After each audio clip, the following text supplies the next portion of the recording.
টাইটানিকের ইতিহাস মানব সভ্যতার ইতিহাসের অন্যতম মর্মান্তিক ও আলোচিত ঘটনার একটি। এটি ছিল তৎকালীন সময়ের বিশ্বের সবচেয়ে বৃহৎ ও বিলাসবহুল ব্রিটিশ যাত্রীবাহী জাহাজগুলোর একটি, যা ইতিহাসের এক অন্যতম মর্মান্তিক দুর্ঘটনার জন্য বিখ্যাত। এটি ছিল হোয়াইট স্টার লাইন কোম্পানির অলিম্পিক শ্রেণীর 3টি জাহাজের মধ্যে একটি, আর অন্য দুটি হল অলিম্পিক ও ব্রিটানিক। টাইটানিকের নির্মাণ শুরু হয় 1909 সালের 31শে মার্চ আর নির্মাণ সম্পন্ন হয় 1912 সালের 2রা এপ্রিল। এটি তৈরি করে বেলফাস্টের বিখ্যাত হারল্যান্ড অ্যান্ড ওল্ফ শিপইয়ার্ড। টাইটানিকের দৈর্ঘ্য ছিল প্রায় 275 মিটার, ওজন প্রায় 46,000 টনেরও বেশি এবং সর্বোচ্চ গতি ঘন্টায় প্রায় 45 কিলোমিটার।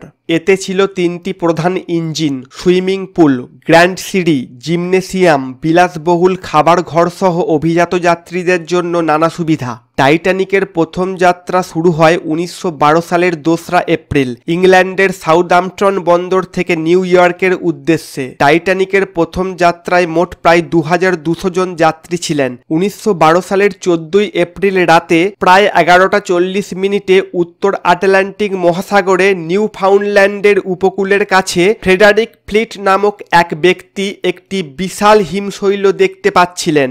তখন সঙ্গে সঙ্গে তিনি জাহাজের বিজে খবর দেন। জাহাজের চিফ অফিসার উইলিয়াম মুরডক জাহাজটি বাম দিকে ঘোরানোর এবং ইঞ্জিন ফুল স্পিডে পিছনের দিকে চালানোর আদেশ দেন, কিন্তু এই বিশাল জাহাজটি দ্রুত ঘুরতে পারেনি। প্রায় 40 সেকেন্ড পরে জাহাজের ডান পাশ বিশাল হিমশৈলের নিচের অংশে ধাক্কা খায়। ধাক্কায় জাহাজের কাঠামোতে একের পর এক ফাটল ধরে এবং একাধিক কম্পার্টমেন্টে জল ঢুকতে শুরু করে। টাইটানিকে মোট 20টি লাইফবোট ছিল, যা মাত্র 1178 জনের জন্য যথেষ্ট ছিল, যা মোট যাত্রীর অর্ধেকেরও কম। এছাড়াও অনেক লাইফবোট অর্ধেক বা তার কম পূর্ণ করে চালু করা হয়, কারণ প্রথম দিকে কেউই বিশ্বাস করতে পারেনি যে টাইটানিক ডুববে। তখন টাইটানিকের ওয়্যারলেস অপারেটররা তার জরুরি অবস্থানের কথা প্রথমে মার্কনি কোম্পানির প্রচলিত সংকেত সিকিউডি এবং পরে আন্তর্জাতিকভাবে গৃহীত নতুন বিপদ সংকেত SOS উভয়ই ব্যবহার করেছিলেন। সংকেতগুলি যারা পেয়েছিল তাদের মধ্যে ছিল RMS কার্পেথিয়া নামক একটি জাহাজ। এটিই ছিল টাইটানিকের সবচেয়ে কাছে থাকা জাহাজগুলির মধ্যে একটি, যেটি দ্রুত সাড়া দিয়েছিল। 1912 সালের 15ই এপ্রিল ভোর 4:10 RMS কার্পেথিয়া নামক জাহাজটি ঘটনাস্থলে পৌঁছায়। জাহাজটি টাইটানিকের কাছে পৌঁছাতে প্রায় 4 ঘন্টা সময় লেগেছিল এবং জাহাজটি 705 জন জীবিত যাত্রীদের উদ্ধার করেছিল।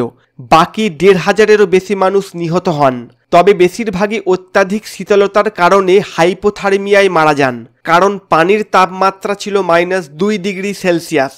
1912 সালের 15ই এপ্রিল রাত 2:20 মধ্যে টাইটানিক সম্পূর্ণভাবে উত্তর আটলান্টিক মহাসাগরে হিমশীতল জলে ডুবে যায়। টাইটানিকের এই মর্মান্তিক পরিণতি মানব ইতিহাসের অন্যতম বৃহৎ সামুদ্রিক বিপর্যয় হিসাবে চিহ্নিত হয়ে আছে। জাহাজটি দুভাগে ভেঙে গিয়েছিল কিনা তা নিয়ে দীর্ঘদিন বিতর্ক থাকলেও জাহাজ ডুবির 73 বছর পর 1985 সালে 1 সেপ্টেম্বর ওশানোগ্রাফার রবার্ট বার্লার্ডের নেতৃত্বে একটি আমেরিকান অভিযান উত্তর আটলান্টিক সমুদ্রের প্রায় 12,600 ফুট গভীরে টাইটানিকের ধ্বংসাবশেষ আবিষ্কার করে। এটি টাইটানিক সম্পর্কে আমাদের জ্ঞানকে আমূল পরিবর্তন করে দেয় এবং এর ডুবে যাওয়ার রহস্য অনেকটাই উন্মোচন হয়। এর ধ্বংসাবশেষ আবিষ্কারের পর নিশ্চিত হয় যে এটি মাঝখান থেকে ভেঙে 2 টুকরো হয়ে গিয়েছিল।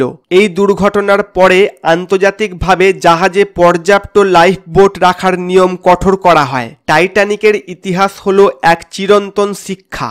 প্রকৃতির কাছে মানুষের তৈরি কোনো প্রযুক্তি সম্পূর্ণরূপে অপরাজেয় নয়। নতুন ভিডিও দেখার জন্য জিকে এক্সপার্ট ইউটিউব চ্যানেলটি সাবস্ক্রাইব করে নোটিফিকেশন বেল অন করুন। নতুন ভিডিও দেখার জন্য জিকে এক্সপার্ট ফেসবুক পেজটি ফলো করুন।